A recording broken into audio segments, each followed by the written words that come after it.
Assalamualaikum warahmatullahi wabarakatuh. Alhamdulillahirrahmanirrahim. Wassalatu wassalamu ala asyrofil anbiya'i wassalimin sayyidina Muhammadin wa ala alihi wasallam. Nah, yang saya hormati Umi Ida dan Dianir selaku pengasuh pesantren Super Kamar Ibn Ida serta Bapak Pengurus dan teman-teman yang saya sayangi.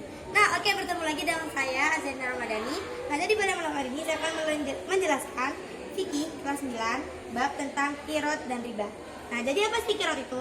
Qirot adalah kerjasama yang dia tuh ada seorang yang dia tuh memberikan modal tanpa ada bunga dan dengan ada perjanjian untuk bagi hasilnya nanti.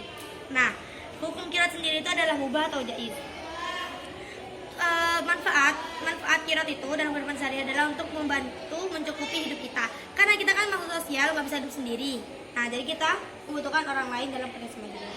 Nah, syarat dan rukunnya itu ada 4. Pertama itu antara pemberi modal dan penerima modal. Yang pertama itu mereka semua harus sama-sama dewasa. Maksudnya beliau udah mulai gimana sih? Ya udah paham gitu. Yang kedua, berakal.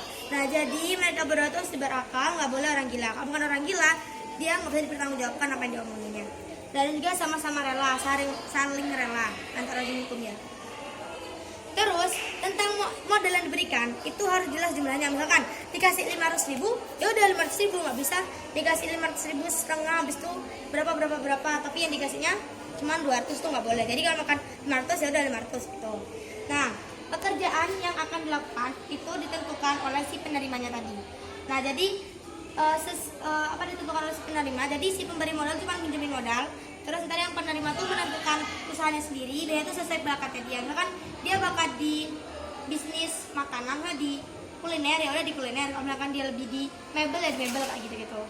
Nah, masalah peruntungan. Nah, kalau peruntungan itu dia jadi sudah ada perjanjian dari kan si pemberinya ngasih modal. Nah, jadi pas ngasih modal tuh udah ada perjanjian 40% 50%-nya kayak gitu.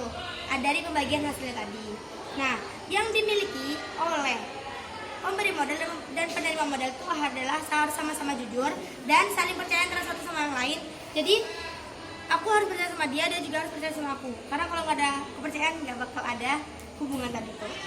Nah, dan juga kita harus berhati-hati. Maksudnya ya takutnya tipu-tipu gitu kan. Jadi kita harus hati-hati. Nah, oke, kita lanjut ke riba.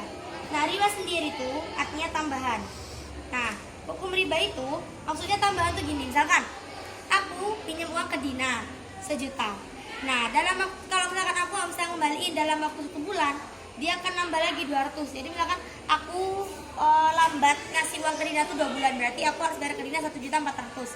Nah, sedangkan aku bayar 1.400.000, sedangkan aku cuma punya utang 1 juta aja. Jadi 400 itu dianggap riba dan riba itu hukumnya haram. Tertera dalam surah Al-Baqarah 275 yang wa halallahu al-bai'a wa harrama riba. Nah, wa harrama riba. Jadi Allah mengharamkan riba. Nah, riba sendiri itu dibagi dari 2, ada riba nasi'ah, ada riba fadli. Nah, riba nasi'ah itu adalah ada tambahan ketika bayar utangnya kayak tadi tuh utang. Itu jelas sekali hukumnya haram. Ya, kalau makan utang tuh kan ini tuh ada di situ dilakukan tapi kayaknya terpaksa. Nah kan lagi keluarga aku tuh lagi ada sakit, aku nggak punya duit, jadi aku pinjam ke Dina. Sedangkan kalau pinjam ke Dina itu harus ada bunganya tiap bulannya 200 misalkan itu. Nah, itu nggak boleh, ini hukumnya haram. Nah, kalau di Bapak itu ada tuh samar. Dia tuh masih samar-samar. Karena itu ada tambahan dalam jual beli. Ya kayak misalkan beli motor, harganya 14 juta. Nah, kalau dalam 2 tahun tuh nggak bisa bayar, nah itu tiap tahunnya tuh bakal nambah, makan 500.000. Itu masih samar. Jadi kalau makan kita tuh udah sering makan riba dari riba fadli, kemungkinan kita akan berani makan riba dari riba nasi'ah tadi.